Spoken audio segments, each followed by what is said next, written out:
Yo, salut à tous, je sais pas au combienième j'en suis. On est toujours dimanche après-midi sur le deuxième jour de Fun de Brick Lego. On a fait 10 000 visiteurs hier, ça se passe super bien. On est sur l'espace Bionifix, donc 100 mètres carrés je rappelle à nous tout seuls. C'est assez conséquent.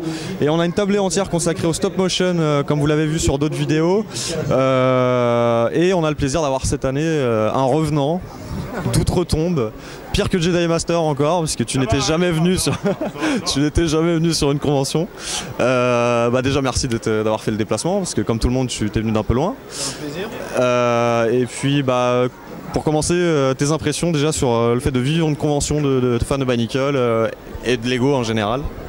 Très fatigant, on a très peu dormi. La première expo. Je m'y attendais pas forcément, mais l'ambiance est tellement géniale. Ça vaut tellement le coup. On se rend compte à la fin de la journée qu'on a vécu en fait tellement de choses qu'on a l'impression qu'il y a 2 ou 3 jours qui se sont passés. C'est génial. Il dit ça parce qu'il se rend compte que la deuxième journée a démarré, il en peut plus. J'ai eu 5 heures de sommeil, là, je suis chaud. Donc tu as un petit stand à toi où tu présentes ce que tu fais sur le stop motion. Tu avais lâché un peu les figurines Bionicle à une époque, hein, on a vu ça, mais on a continué de regarder pas mal ta chaîne. Tu nous as refait un truc spécial là, pour la convention, ce qui est top, et qu'on va diffuser tout à l'heure à l'espace conférence. Donc tu auras ta petite heure de gloire. Qu'est-ce qui t'amène à continuer à faire des stop motion avec des figurines Bionicle autant qu'avec d'autres trucs, ou qu'est-ce qui fait que tu as toujours plaisir à animer ces choses-là, parce que tu rappelleras les autres domaines dans lesquels tu animes. Qu'est-ce qui fait que tu es sur ces figurines-là? Essentiellement quand j'étais jeune je faisais beaucoup de Bionicle justement, et puis arrivé la fin de Bionicle en 2010, j'ai un peu vraiment tout lâché, tout ce qui était Lego.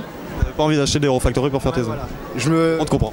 Je me suis retrouvé un petit peu, c'est pas vraiment en colère, mais c'était il fallait un break, voilà. Donc du coup je suis tombé dans tout ce qui était Transformers, tout ce qui était Gundam, les maquettes, tout ça. Et donc je me suis mis à faire ça vraiment à fond. Et arrivé le film Lego l'année dernière, déjà ça a bien ravivé la flamme. Puis l'annonce des Bionicle 2015, là il y a l'étincelle qui est revenue. Et justement pour pouvoir bosser comme ça, et le plus important, vu que c'est quelque chose qui prend beaucoup de temps et de patience, c'est qu'il faut qu'il y ait la passion. Et sans Bionicle, c'était pas vraiment là. Et là ça revient, et ça me donne une raison de pouvoir revoir mes jouets s'animer. Clairement 15 ans après l'avènement de ces figurines, t'es toujours mordu du truc, et ça te fait plaisir de voir revenir la chose comme ça. Ah mais complètement. C'est possible que certains des exposants là, dont moi, avons passé plus de temps devant la vitrine des 2015 que les gens normaux. On n'a pas besoin de la nettoyer, il y a de la bave partout dessus. Ah mais je suis vraiment trop excité. Donc qu'est-ce que ça te fait de projeter pour la première fois peut-être tes vidéos qui vont être là-bas? Bon, tu verras les réactions, mais on sera là pour l'ambiance.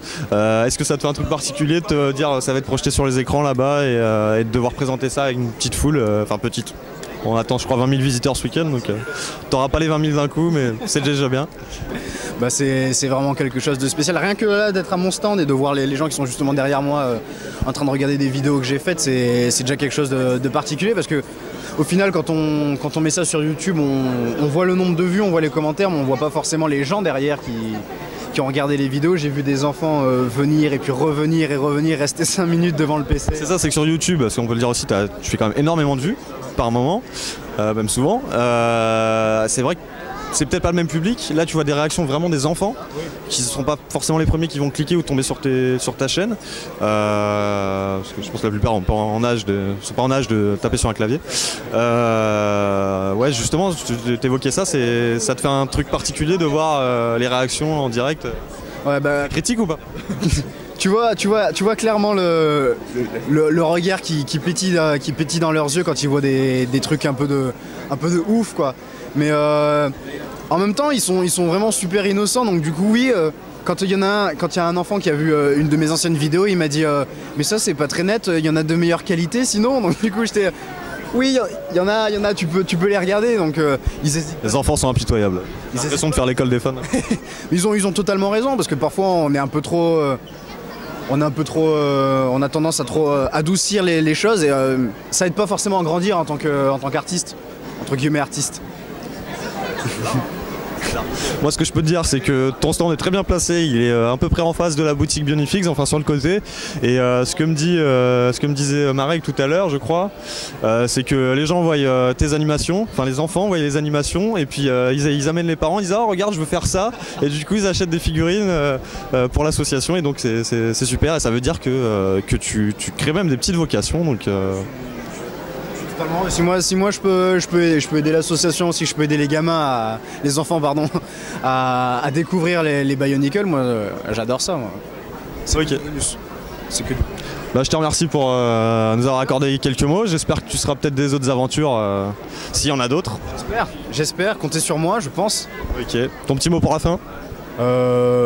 J'ai pas de mot spécial, mais si jamais vous êtes intéressé par le stop motion mais que vous en avez jamais fait, essayez et pratiquez et soyez passionné. Soyez passionné. Bah, merci beaucoup Katsu. Merci à toi.